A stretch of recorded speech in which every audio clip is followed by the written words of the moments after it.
going, motivated, when there really haven't been enough good offensive plays to get everybody involved? And I don't know, is there frustration in the room, or what's kind of the vibe? Yeah, our emphasis in the receiver room is to stay in the present and to just stack days together.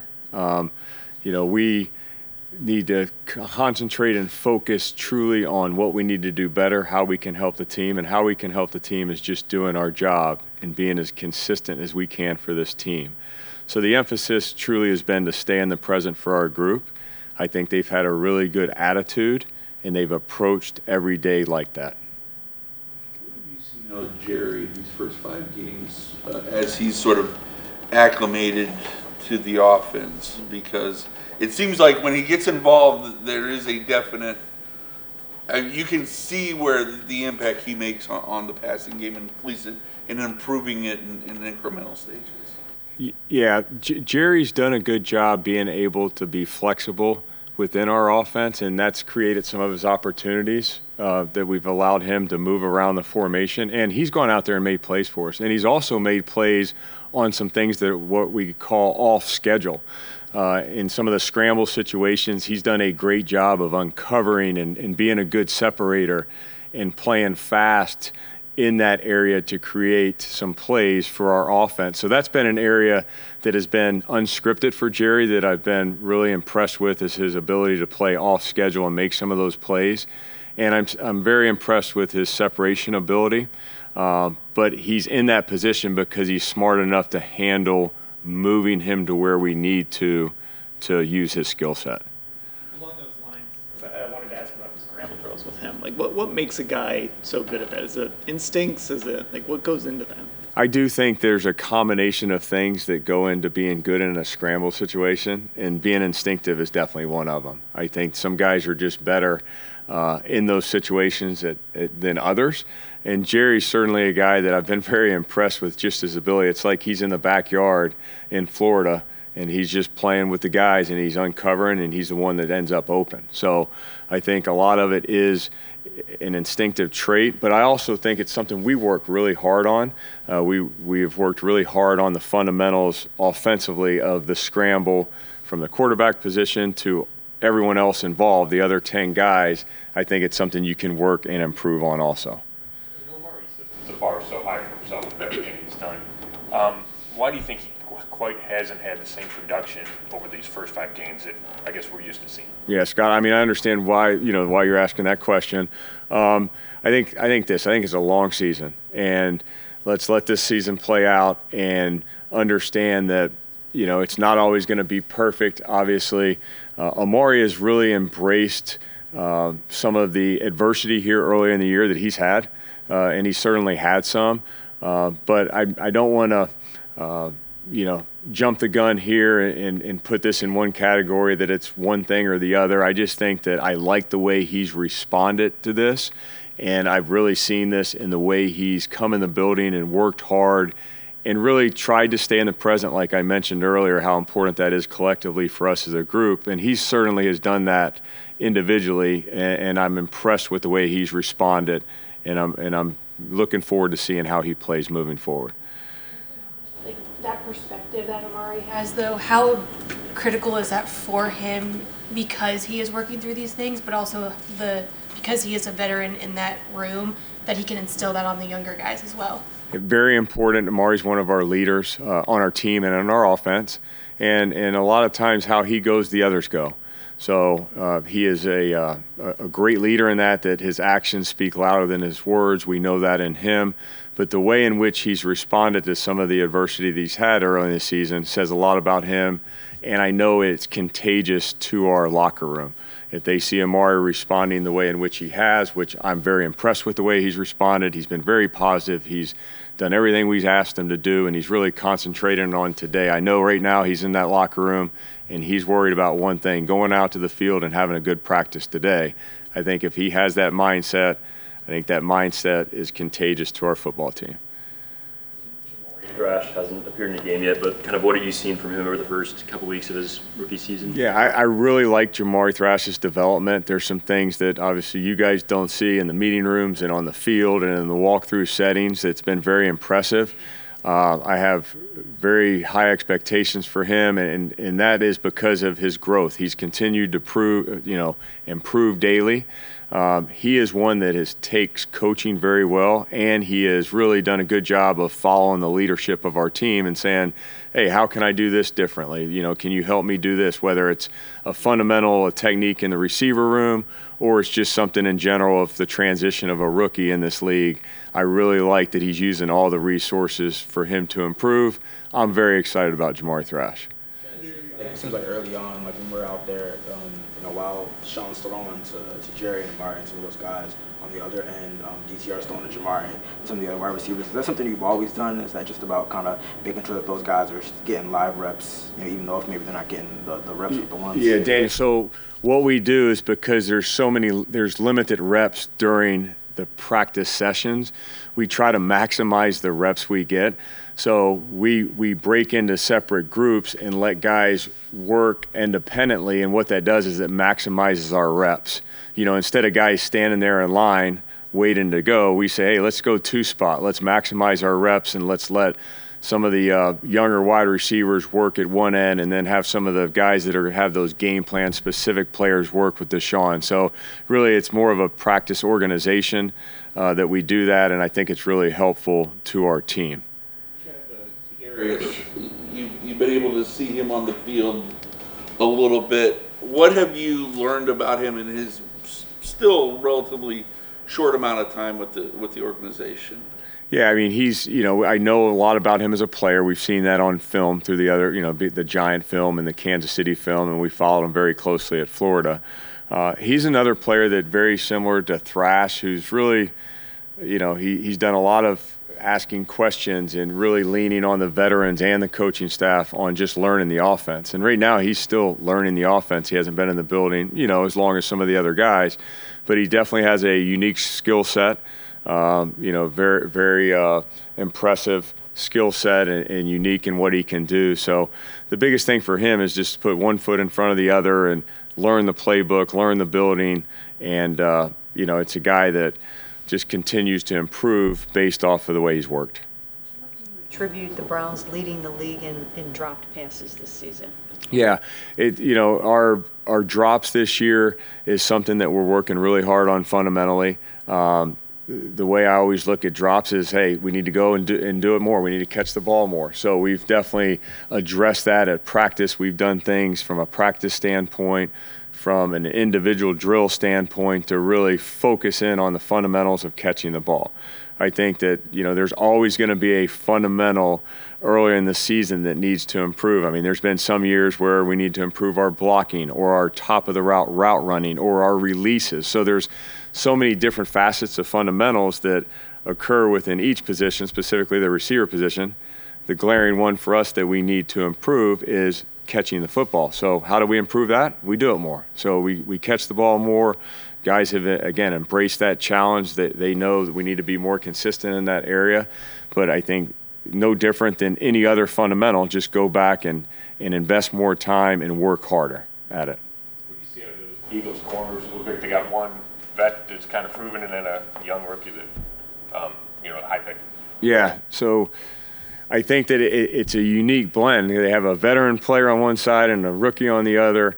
They're playing very well within that system. That's a new system for them, but they're playing very well within that. I think they're both zone and man. They've been very impressive in how they play their technique. So it's going to be a great challenge for us to go into Philly and play versus what I consider a very good secondary. And I think they've just played very well within that scheme. Given week, we see with our own two eyes and all over the internet, there are plays where it looks like Deshaun is missing the open man. Like last week, it was Jerry on the 1st and 7 in the end zone.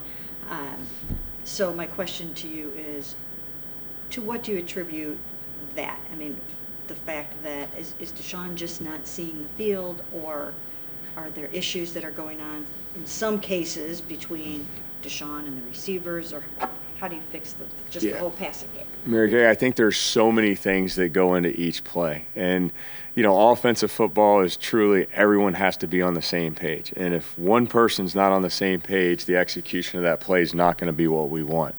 So I really believe, let's talk about the passing game, that it takes everyone to be on the same page in the passing game. It's just not the quarterback. There's so many things at the receiver position that we can do to help our quarterback. We can have the detail, the dependability on each play. The coaching points need to be exactly the right way. So that's really what we're focusing on, is like, what is our job and how can we go do that job at the very highest level. So when you look at some of the lack of success that we may have on an individual play, it's so many different factors, and you can't lump it into one person or one specific type of play. I just believe that we all need to have the mindset, hey, we need our individual accountability, we all need to do our job better, and we just need to focus on the main things. And is some of that due to the choice routes in some cases that you guys are running this year? Yeah, I think the play type in which it's not very specific to, it's not all this type of play that we may not be doing well on or that we're doing good on. It's just, it's just in general, just being on the same page, regardless if it's a run and us blocking in the run game, or, if it's a specific pass, maybe we're not at the right depth. And I just think there's so many things that go into that, but it's not a specific play type that we're saying, hey, we're just struggling on these type of plays and not these. I mean, certainly we're always going to try to do what's best for our offense and focus on those things moving forward. So if it's something we haven't had success with, we'll maybe move away from, but the choice routes, and specific to your question, have been part of our offense and will continue to be a part of our offense. We'll just work really hard at those and try to improve. I noticed yesterday you guys were practicing, from what I could tell, at a much faster clip in the time that we were out there. I mean, it was just boom, boom, boom, getting more reps in practice. Is that one of the things that you guys have focused on this week? Yeah, I mean, it's always a focus, is really to be very efficient in our practice. I think Kevin's done a great job of being organized with our practice, and we're moving from drill to drill where guys are, able to be at their highest effort they can be based off of the practice structure. But I really feel like the last couple of weeks we've really gone out there and practiced hard, and the guys have really, accepted the challenge of, again, do more, play with great effort during practice, and I'm a firm believer in that what happens at practice happens in the game.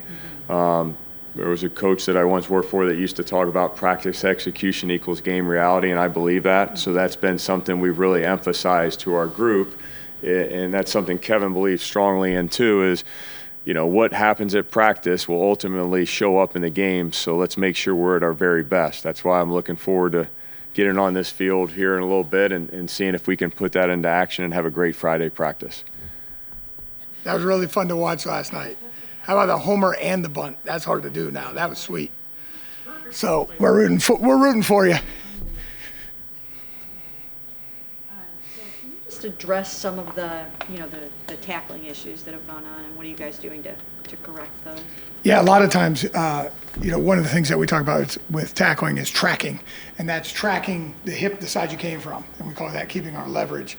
So we got to keep improving, and every team does.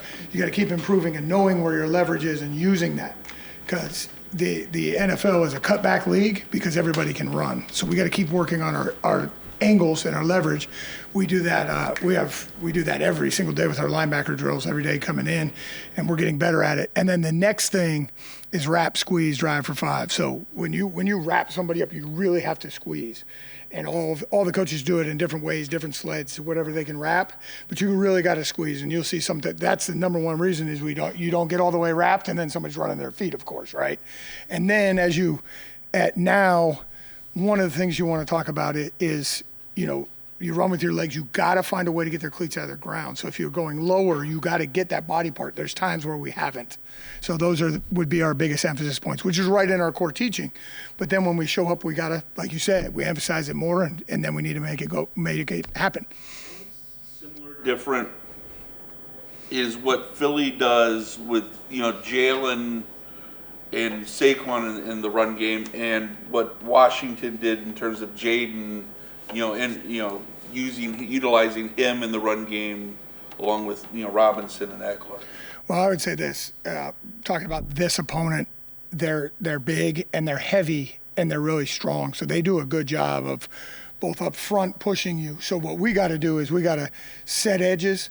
We got to be when we're supposed to be in our gap, we have to be in our gap and get clear so that they can't grab us and hold on. So it's a power running game by whoever their ball carriers are, right? The quarterback, and they're all, it's what people say about the zone read, and we've all heard this, 11 on 11 football. That's where it's similar. Where we're preparing for this opponent is they're heavy and they're powerful. And we got to make sure that we're attacking where we're supposed to be attacking and able to get off of blocks with the correct, for example, I'll just share, if you're in a gap and this is your gap, you got to be able to get your outside or correct arm free in the gap. We got to be really good at that because these runners, they're really good at going patient and then jumping somewhere. So we got to stay in our gaps when that's our job. That's going to be the key this week to this team. So that rap, squeeze, drive route, just curious, where did that come from? Did you make that up? Or? No. That's the Hawk tackling system by Rocky Seto, Pete Carroll a lot. We've studied that a lot. That's just something that as you look through and when we study tackling, that's some of the ways that a lot of coaches say it just to give you a nice progression, if that makes sense. For 5, I mean, just as I'm a layman. Oh, yeah, drive for 5 is driving your feet. Because it's like, for example, to the last question is, we've all seen the videos of the quarterback and the running back squatting everything, right? All kinds of weight. Like, we got to be able to drive our legs because they're good at it. So we got to be able to drive. So what drive for 5 means is driving, and it rhymes. You're not always going to get 5 steps after you make contact, but that's the goal. So we say drive for 5 to drive your feet so your feet stay alive. Because one of the things that you'll see that happens is feet stop. And if your feet stop and the runner's feet are going, right? So there you go. That's a good question. Thanks for having me clarify that. The Eagles this week, with Saquon specifically, just how much of a challenge is he with the size and then that breakaway speed he has even going against the second level of the defense? Yeah, he's trained himself to be a really, really good player. And so we got to do, the main thing is he's patient. We got to be in the right spots and working off of our D lineman and edge guys. So if a D lineman goes somewhere, we got to be able to make it right as linebackers and second level players or third level players like safeties. So, but his patience and his power are what make him good. Jason, when you look at Jeremiah's game from last week, I'm just curious how you evaluate that because he made so many huge plays for you. But then there were a couple where it looked like he had a shot at Daniels. He gets away, and those turn into big plays for Washington. Yeah, it's a little like Fry's stat line, home run and a bunt. That punch out is one of the best punch outs you'll ever see. And then, his play in the red zone, the interception, was really, really good, knowing where to slide to and something we've been working on and sliding right into the right spot. And then that was a hard ball to catch. So the biggest thing with those other plays is for Jeremiah just continuing to trust himself, trust his technique.